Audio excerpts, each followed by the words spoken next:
विभाजन के कारणों में छठवां कारण सिंडिकेट पर दक्षिण पंथियों के साथ गुप्त समझौते का आरोप लगना। आखिर ये मैंने आपको जैसा पहले बताया कि कांग्रेस के अंदर इस बात को लेकर काफ़ी मंथन हो रहा था कि कांग्रेस को दक्षिण पंथियों के साथ जुड़ना चाहिए या वाम पंथियों के साथ। कांग्रेस ने जब राष्ट्रपति के लिए नीलम संजीव रेड्डी का नाम घोषित किया और उन्होंने आधिकारिक स्तर पर कांग्रेस का उम्मीदवार बनाया तो कार्यवाहक राष्ट्रपति वी गिरी उन्होंने राष्ट्रपति चुनाव लड़ने की घोषणा कर दी।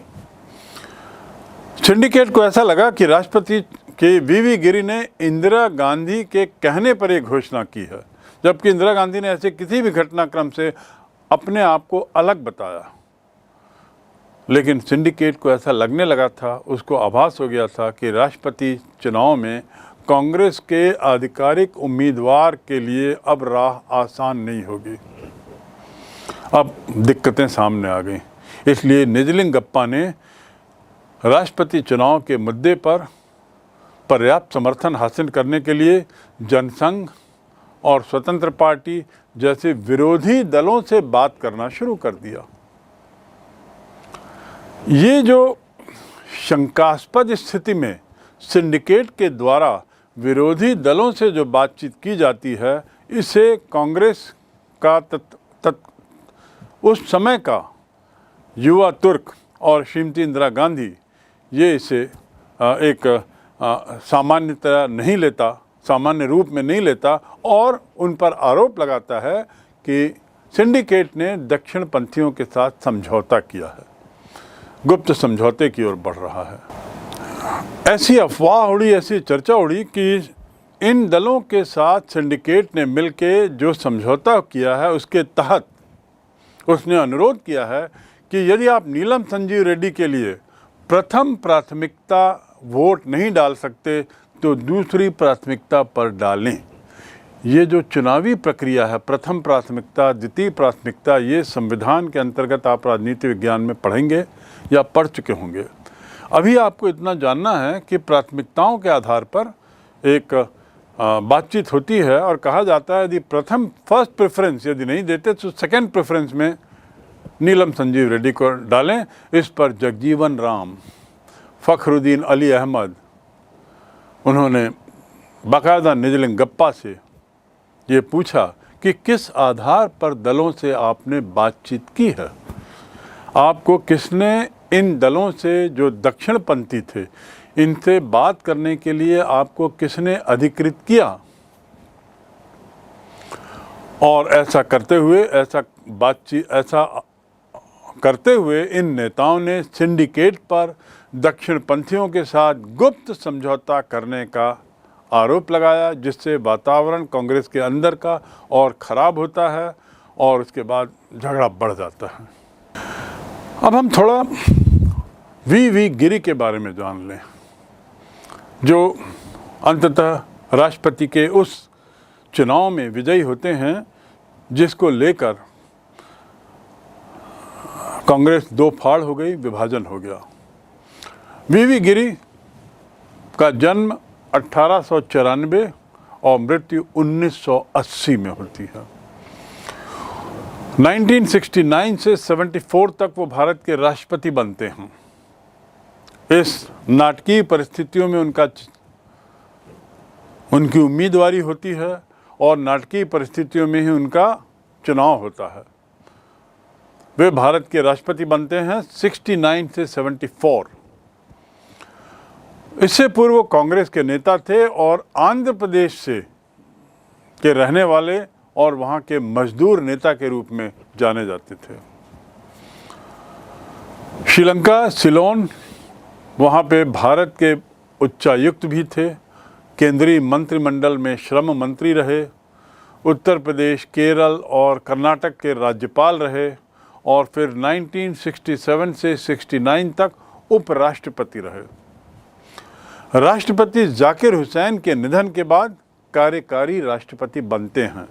कार्यकारी राष्ट्रपति तब तक के लिए जब तक कि एक नियमित राष्ट्रपति का चुनाव नहीं होता, और नियमित राष्ट्रपति बनने के लिए ये अचानक अपनी दावेदारी रखते हैं, जिसको लेकर सिंडिकेट भौचक्का हो जाता है और संभवतः दक्षिण पंथियों की ओर मुड़ता है। कार्यकारी राष्ट्रपति उसके बाद इस्तीफा देते हैं और राष्ट्रपति चुनाव में एक स्वतंत्र प्रत्याशी के रूप में खड़े होते हैं। इसीलिए शंका की जाती है कि क्या इन्हें इंदिरा गांधी की ओर से इशारा मिला था खड़े होने के लिए। यद्यपि इंदिरा गांधी इस बात से नकारती हैं, लेकिन कुछ ऐतिहासिक घटनाक्रम इस ओर इशारा करता है कि संभवतः वी गिरी ने किसी के आह्वान पर राष्ट्रपति पद से, कार्यवाहक राष्ट्रपति के पद से इस्तीफा दिया था और चुनाव में एक स्वतंत्र प्रत्याशी के रूप में खड़े हुए थे। राष्ट्रपति के चुनाव में इंदिरा गांधी के समर्थन से वो विजयी होते हैं और सिंडिकेट जो है, जिसमें कांग्रेस ओ के लोग भी शामिल हैं, संगठन, ऑर्गेनाइजेशन कांग्रेस ओ, वे लोग सब अब एक तरीके से कांग्रेस की बैक सीट में आ जाते हैं, जिसका अभी तक कांग्रेस के अंदर वर्चस्व था। अब वह अपना वर्चस्व खो बैठता है और युवा तर्क के लोग इंदिरा गांधी और उनके मंत्रिमंडल के साथ अब कांग्रेस को एक नई दिशा देते हैं। मोरारजी देसाई भी इसी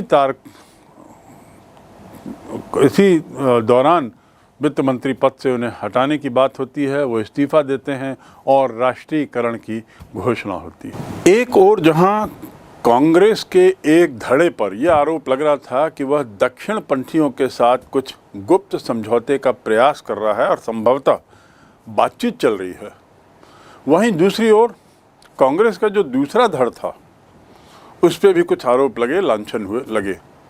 इस आरोप प्रत्यारोप के दौर में निश्चित रूप से तनाव, अविश्वास और कलह बढ़ती गई।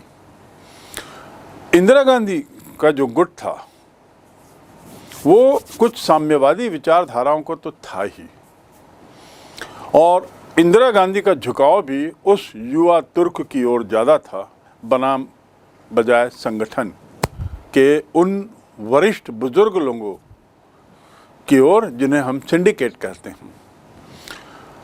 तो सातवां कारण विभाजन का यदि हम बात करें तो वो बनता है इंदिरा गांधी पर साम्यवादियों का साथ देने का आरोप। ये आरोप प्रत्यारोप का ही दौर था, तो दूसरे गुट ने उन पर यह आरोप लगाया कि वे साम्यवादियों के साथ हैं। जिस तरह जगजीवन राम और फखरुद्दीन अली अहमद, इन लोगों ने सिंडिकेट पर आरोप लगाया दक्षिण पंथियों के साथ गुप्त समझौता करने का राष्ट्रपति चुनाव के मुद्दे पर, वहीं सिंडिकेट ने कहा कि कांग्रेस में वामपंथ को बढ़ावा मिल रहा है, कांग्रेस वामपंथ विचारधारा की ओर ज़्यादा झुकाव दे रही है। इस विषय पर सिंडिकेट और इंदिरा गांधी के समर्थकों के बीच विवाद बहुत गहरा जाता है। वामपंथी जो विचारधारा से जुड़े हुए लोग थे, ऐसा नहीं कि वे सोवियत संघ से प्रभावित थे या सोवियत संघ की वामपंथी विचारधारा से प्रभावित थे, बल्कि ये लोग परंपरावादियों से अलग सोच रखते थे और सोच में थोड़ा आगे थे। इसलिए परंपरावादी जो सिंडिकेट ग्रुप था, उनका ये आरोप वामपंथी होने का लगातार चलता रहा, लगता रहा, और परिणाम के संकट गहराता ही चला जा रहा है। इस घटनाक्रम में आठवां बिंदु, सिंडिकेट द्वारा श्रीमती इंदिरा गांधी को पद से हटाने का प्रयास। अब जब बात बनती नहीं है और बात बहुत बिगड़ती जाती है, गहरी खाई बढ़ती चौड़ी होती चली जाती है, तो अंत में सिंडिकेट प्रयास करता है कि किसी तरह से इंदिरा गांधी को, जिसने उन्हें एक पॉन के रूप में, एक प्यादे के रूप में प्रधानमंत्री पद पर बैठाया था और जो अब स्वयं स्वतंत्र अस्तित्व बनाने का प्रयास कर रही हैं, उन्हें पद से हटाने का ये उचित समय है, ऐसा सिंडिकेट का सोचना था। कांग्रेस के आधिकारिक उम्मीदवार की हार होती है 1969 में, नीलम संजीव रेड्डी, और उसके बाद सिंडिकेट मन बना लेता है कि कम से कम इंदिरा गांधी को पदच्युत किया जाए, ऐसी पृष्ठभूमि बनाई जाए जिससे इंदिरा गांधी विवश हो जाएं इस पद से इस्तीफा देने के लिए। और उसके लिए उन्होंने प्रयास किया, सिंडिकेट ने काफ़ी प्रयास किया, परंतु इसके विरोध में 60 से अधिक कांग्रेसी सदस्यों ने निजलिंगप्पा के खिलाफ अविश्वास प्रस्ताव लाने की बात कर दी। 60 से ज़्यादा लोगों ने सिंडिकेट के इस प्रयास के विरोध का जो नेतृत्व कर रहे थे निजलिंगप्पा, उनके खिलाफ अविश्वास प्रस्ताव कांग्रेस पार्टी के अंदर ही लाने की बात कही। 23 अगस्त 1969 को जो कांग्रेस की संसदीय बोर्ड की बैठक होती है, उसमें अधिकांश सदस्यों ने इंदिरा गांधी का पक्ष लिया और इस प्रकार सिंडिकेट की यहाँ पर भी एक तरीके से हार होती है, पराजय होती है। मामला कितना गहरा गया, दोनों के बीच कितनी दूरियां बढ़ गईं। निश्चित था एक दिन इस सब घटनाक्रम की परिणति विभाजन के रूप में होनी थी, केवल समय की बात थी। कब होगा ये विभाजन, कब होगा, बस यही देखने वाली बात थी। विभाजन होना तय था, ये अब सबको लगभग स्पष्ट हो चुका था। कांग्रेस की कलह, अंदरूनी कलह इन सब घटनाओं के कारण इतनी बढ़ गई कि नवंबर 1969 में कांग्रेस के दो धड़ बंट जाते हैं, दो टुकड़ों में बंट जाती है। एक संगठन कांग्रेस, दूसरा इंदिरा कांग्रेस। संगठन कांग्रेस को कांग्रेस ओ भी कहा जाने लगा, ओ से तात्पर्य है ऑर्गेनाइजेशन, और दूसरा कांग्रेस इंदिरा कांग्रेस कहलाया। इन दोनों को एक तरीके से ये भी कहा जाने लगा कि पुरानी कांग्रेस और नई कांग्रेस। पुरानी कांग्रेस मतलब संगठन और नई कांग्रेस मतलब इंदिरा कांग्रेस। तो इस प्रकार ये नए नाम इनको दिए जाने लगे। यदि 1947 में मात्र एक राष्ट्रीय स्तर की पार्टी थी और बाद में नए नए दलों का उदय हुआ, जिसका जिक्र हमने शैशवावस्था काल के संदर्भ में किया है, तो थोड़ा सा आपको इसमें अपडेट होना ज़रूरी है कि चुनाव आयोग जिसके मातहत ये सब चुनावों की जिम्मेदारी होती है, उसने वर्तमान में 8 पार्टियों को राष्ट्रीय पार्टी का दर्जा दिया है, 8 को, और करीब करीब 54 राजनीतिक दलों को राज्य स्तरीय पार्टी का दर्जा मिला हुआ है। राष्ट्रीय पार्टियां और राज्य स्तरीय पार्टियां। वहीं 2700 से ज़्यादा ऐसी पार्टियां हैं जो रजिस्टर्ड तो हैं लेकिन उन्हें मान्यता हासिल नहीं है। रजिस्टर्ड हैं पर मान्यता नहीं है, रिकॉग्नाइज नहीं है। इन पार्टियों की बात करें तो नेशनल पार्टियों में Trinamool Congress, Bahujan Samaj party, Bharatiya Janata party, CPI, उसके बाद Congress party, NCP, national socialist party आदि आदि, इस तरह 8 पार्टियां हैं।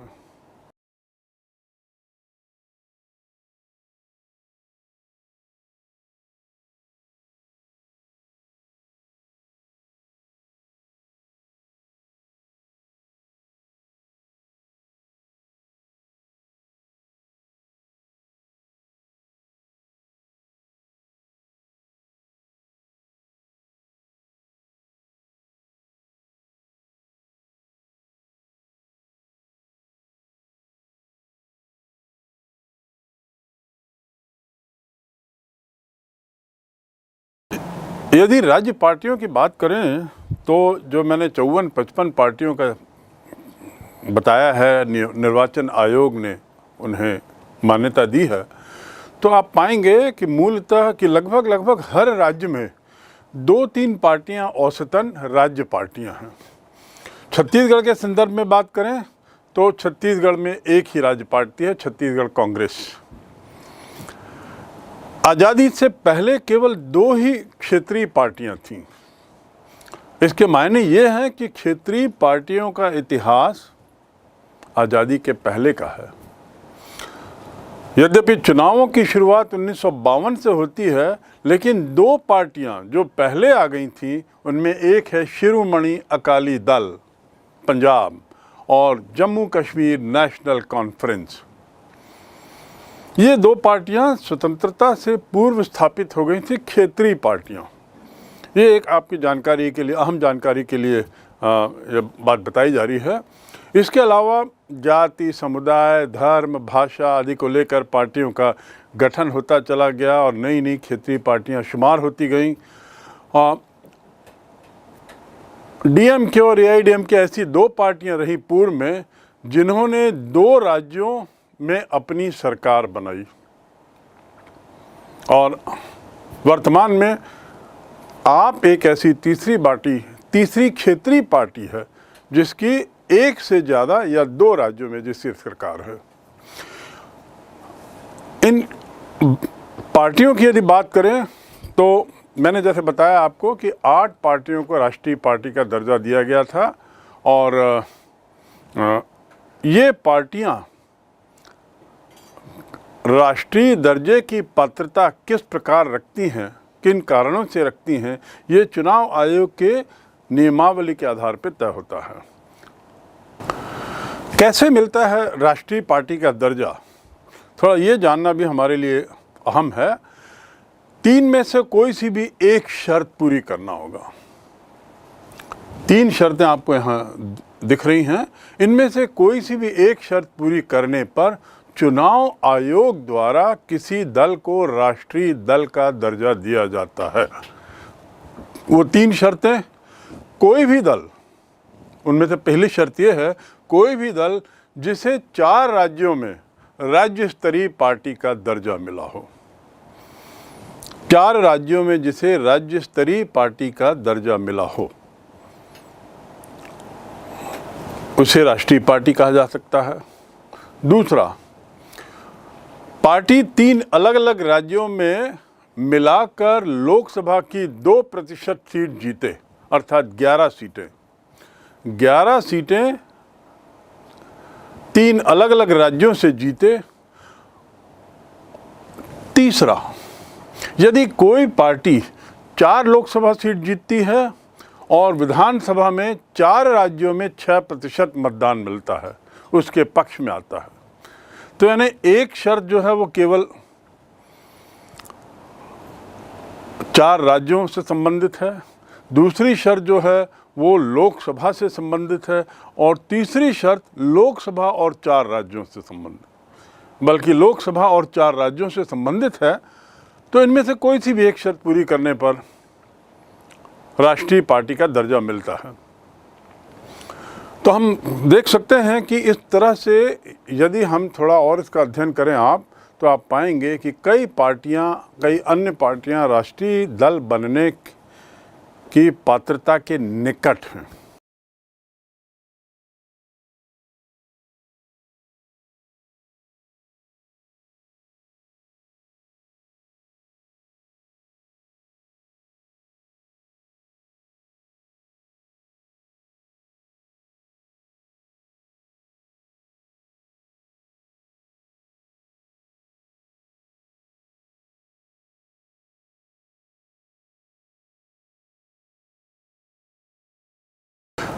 तो गैर कांग्रेसवाद को हम कुछ इस रूप में भी देख सकते हैं। तो यदि उसकी पहली बात हो, विपक्षी दल जन विरोध की अगुवाई करते हैं। कांग्रेस की विरोधी पार्टियां महसूस करती हैं कि इनके वोट बढ़ जाने के कारण कांग्रेस हमेशा सत्तासीन रहती है और हम पराजित होते हैं, इसलिए एकीकरण की आवश्यकता महसूस की जाती है। अलग अलग विचारधारा, अलग अलग कार्यक्रम इन सब पार्टियों के थे। तो एक तरीके से इनमें ध्रुवीकरण होता है, एकीकरण उसके बाद ध्रुवीकरण। अन्य राज्यों में सीटों के मामले में चुनावी तालमेल करते हैं। कुछ राज्यों में कांग्रेस विरोधी मोर्चा बनता है और सभी दल एकजुट हो जाते हैं। ये जो 3 बिंदु हैं, इसके परिणाम क्या होता है? परिणाम ये होता है कि एक रणनीति के तहत अब काम होता है और वह रणनीति है गैर कांग्रेसवाद। उसका नेतृत्व कौन कर रहे हैं? राम मनोहर लोहिया और उनके साथ उनके सहयोगी कर्पूरी ठाकुर आदि आदि। राम मनोहर लोहिया ये वही थे जिन्होंने इसे गैर कांग्रेसवाद कहा और उसके पक्ष में सैद्धांतिक तर्क देते हैं और कहते हैं कि कांग्रेस का शासन जो है वह अलोकतांत्रिक और गरीब लोगों के हितों के खिलाफ है। इसीलिए गैर कांग्रेसियों को एकजुट होना जरूरी है, साथ में आना जरूरी है, ताकि गरीबों के हक में लोकतंत्र को वापस लाया जाए। 1967 के चुनाव को एक सरसरी नज़र से यदि हम देखें, जो चौथा आम चुनाव था, तो उसका कुछ जो फ्लो चार्ट बनता है वो इस प्रकार बनेगा कि नेहरू के बिना पहली बार कांग्रेस सामना करती है। दूसरा बिंदु, चुनाव परिणाम में राष्ट्रीय और प्रांतीय स्तर पर कांग्रेस को धक्का लगता है, दोनों स्तर पर, अर्थात उसकी सीटों की संख्या, उसके वोट मत की प्रतिशत की संख्या में भारी गिरावट। और तीसरा, इसी गिरावट को राजनीतिक भूकंप की संज्ञा दी जाती है।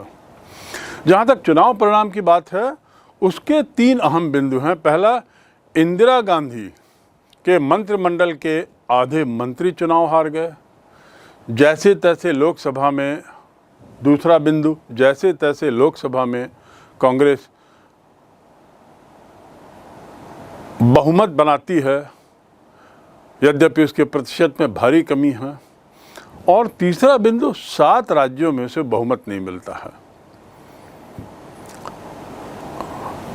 7 राज्यों में बहुमत नहीं मिलता है।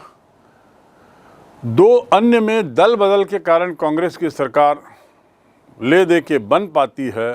तो ये जो 9 राज्य देश के हर भाग में आप देखेंगे, जो मैंने आपको बताया पूर्व में, पूरे देश में इसका जो फैलाव है, यानी गैर कांग्रेसवाद का फैलाव किसी एक क्षेत्र में नहीं था, वो क्षेत्रीय फैलाव नहीं था, वो विस्तारित था, फैला हुआ था। कुल मिलाकर ये जो चुनाव है, इसमें बड़े कुछ अजीब अनुभव हुए, कुछ नई नई बातें सामने आई। पहली बात, मद्रास प्रांत में क्षेत्रीय पार्टी सत्ता में आती है, जिसे द्रविड़ मुनेत्र कजगम कहते हैं। और ये जो सत्ता में आती है, उसका मुख्य कारण है इसका हिंदी विरोध। ये बड़ी अजीब बात थी कि हिंदी विरोध को लेकर एक दल सत्ता हासिल करने में सफल हो गई। ये दूसरा बिंदु जो विचित्र है। तीसरा, यहाँ हिंदी को राजभाषा के रूप में केंद्र द्वारा अपने पर थोपे जाने का विरोध कर रहे थे लोग, कि थोपा न जाए। तो ये थोपने की प्रवृत्ति का विरोध द्रविड़ मुनेत्र कजगम द्वारा सफलतापूर्वक किया गया और परिणाम सत्ता उनको मिलती है। चुनाव इतिहास में पहली घटना जब किसी गैर कांग्रेस दल को किसी राज्य में पूर्ण बहुमत मिलता है, ये वही तमिलनाडु के द्रविड़ मुनेत्र कजगम के साथ होता है। गैर कांग्रेसी सरकार अपने बल पर पूर्ण बहुमत पाए। उसके विपरीत 8 अन्य राज्यों में गैर कांग्रेसी दलों की गठबंधन सरकार बनती है। और गठबंधन में बता चुका हूँ, लोग कांग्रेस को सत्ता में बैठे हुए देखने के आदी थे। उनके लिए बड़ा विचित्र अनुभव हो गया। तो ये विचित्रताएं कुछ हम इस चुनाव में देखते हैं। एक आदतन हमको आदत थी कि ये सब कांग्रेस कांग्रेस कांग्रेस सभी जगह वही है। ये पहली बार हम कांग्रेस वालों को सत्ताहीन और अन्य लोगों को जो कांग्रेस के सामने बड़े छोटे दिखाई देते थे, उन्हें सत्तासीन देखते हैं। ये विचित्रता इस चुनाव में पहली बार देखी गई, जिसके बाद में फिर हम आदी हो गए। तो अब इंदिरा के सामने 2 चुनौतियां सत्ता में आने पर। पहली, सिंडिकेट से स्वतंत्र मुकाम बनाना। सिंडिकेट से अलग होकर, एक अलग होने से तात्पर्य ये नहीं कि उन्होंने मन बना लिया था कि उनको निकाल देना है, मतलब उनकी पकड़ के बाहर रहकर स्वतंत्र रूप से निर्णय लेने की क्षमता पा लेना, ये पहली चुनौती थी। और दूसरी चुनौती कि 1967 के चुनाव में जो कांग्रेस जो ज़मीन हार गई थी, कांग्रेस के नीचे से जो ज़मीन खसक गई थी, जिससे उसका वर्चस्व, उसकी वर्चस्वता पर प्रश्न चिन्ह लग गया था, उसे वापस पाना, उस खोई प्रतिष्ठा को वापस पाना, ये उसकी दूसरी बहुत बड़ी चुनौती थी जो इंदिरा गांधी को अपने प्रारंभिक प्रधानमंत्रित्व काल में जिसका सामना करना पड़ा। राष्ट्रपति के चुनाव को लेकर जो ऊहापोह मची जिसका मैंने जिक्र किया है, उसे हम कुछ इस तरीके से समझ सकते हैं कि सिंडिकेट और इंदिरा गांधी की गुटबाजी खुलकर सामने आती है। इंदिरा गांधी तत्कालीन उपराष्ट्रपति वी गिरी को आगे बढ़ाती हैं राष्ट्रपति पद के लिए। यद्यपि वे अस्वीकार करती हैं कि उन्होंने किसी तरीके से वी गिरी को आधिकारिक स्तर पर ऐसा कुछ कहा था। दूसरी ओर कांग्रेस अध्यक्ष आदेश जारी करते हैं पार्टी के सांसदों को कि नीलम संजीव रेड्डी को ही वोट डालें। तो आप सोच सकते हैं कि स्थिति कैसी विषम हो गई। सिंडिकेट और इंदिरा गांधी की गुटबाजी जब खुल के सामने आती है तो उसके दो पहलू होते हैं। पहला, इंदिरा गांधी की असहमति, और दूसरा, सिंडिकेट द्वारा नीलम संजीव रेड्डी को उम्मीदवार बनाया जाना।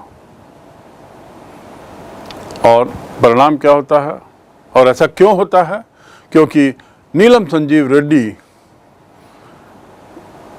के साथ एक राजनीतिक अनबन था, पटरी नहीं बैठती थी, इसलिए इनका विरोध था। दूसरी ओर इंदिरा गांधी ने जो वी गिरी को एक तरीके से आगे बढ़ाया और कांग्रेस के अध्यक्ष ने जो आदेश जारी किया, ऐसी स्थिति में इंदिरा गांधी ने एक बड़ा नया पैंतरा खेला। उन्होंने अंतरात्मा की आवाज, इस शब्द का उपयोग करते हुए वोट डालने की अपील की। राष्ट्रपति के चुनाव में लोकसभा, राज्यसभा के सदस्य और विधानसभा के सदस्य ही मत कर सकते हैं, मतदान कर सकते हैं। तो जहां एक और कांग्रेस अध्यक्ष ने आदेश दिया, जिसे हम व्हिप कहते हैं, WHIP, सब सांसदों को, अपने और अपने सब MLAs को यह आदेश दिया कि आप केवल नीलम संजीव रेड्डी को ही अपना मत देंगे। दूसरी ओर इंदिरा गांधी ने एक नई बात कहते हुए अंतरात्मा की आवाज को सुनकर सांसद और विधानसभा सदस्य अपना मत डालें, ऐसा उन्होंने अनुरोध किया। अंतरात्मा की आवाज के नाम पर वोट डालने की अपील का परिणाम कि अब पार्टी टूटने की कगार पर, और टूट ही गई। कांग्रेस अध्यक्ष प्रधानमंत्री को अपनी पार्टी से निष्कासित कर देते हैं। दूसरा, निष्कासित प्रधानमंत्री इंदिरा गांधी कहती है कि उन्हीं की पार्टी असली कांग्रेस है। एक और अध्यक्ष प्रधानमंत्री को निकाल रहा है पार्टी से, तो दूसरी ओर प्रधानमंत्री ये बयान देती हैं कि उनकी पार्टी ही असली पार्टी है। तो इसका मतलब ये हो गया कि दो टुकड़े साफ हो गए। उन दो टुकड़ों को हम कुछ इस प्रकार रखें, सिंडिकेट का खेमा और दूसरा इंदिरा गांधी का खेमा। जो सिंडिकेट का खेमा था वह कांग्रेस ओ कहलाया, कांग्रेस ऑर्गेनाइजेशन या कांग्रेस संगठन या पुरानी कांग्रेस। और इंदिरा कांग्रेस का जो खेमा था वह कांग्रेस रिक्विजिशनिस्ट, यानी कांग्रेस आर का इसे नाम दिया गया, कांग्रेस रिक्विजिशनिस्ट, कांग्रेस आर। बाद में उसे नई कांग्रेस कह दिया गया। तो पुरानी कांग्रेस बनाम नई कांग्रेस का संघर्ष एक तरीके से हम देखते हैं और फिर इनका विभाजन देखते हैं। जैसे जैसे मतदान का समय पास आते जाता है, जनता के सामने इंदिरा गांधी इस संघर्ष को, इस विभाजित होने की जो प्रक्रिया हो रही है उसका कारण बताते हुए स्पष्ट करती हैं कि ये जो टूट हो रही है विचारधाराओं की लड़ाई के रूप में है, दो अलग अलग विचारधाराओं की लड़ाई का परिणाम है। और साथ ही उनका ये कहना रहता है कि समाजवादी बनाम पुरातन पंथी, जिसे मैंने परंपरावादी कहा पूर्व में, ये पुरातन, श्रीमती इंदिरा गांधी ने समाजवादी बनाम पुरातन पंथी या गरीबों के हिमायती बनाम अमीरों के तरफदार के रूप में, अमीरों के तरफदार के बीच की लड़ाई के रूप में इसे जनता के सामने पेश किया। और ऐसा कहते हुए उन्होंने जनता की भावनाओं को, जनता की नब्ज को पकड़ लिया। तो जनता भी इंदिरा गांधी के पक्ष में सामने खड़ी हो गई।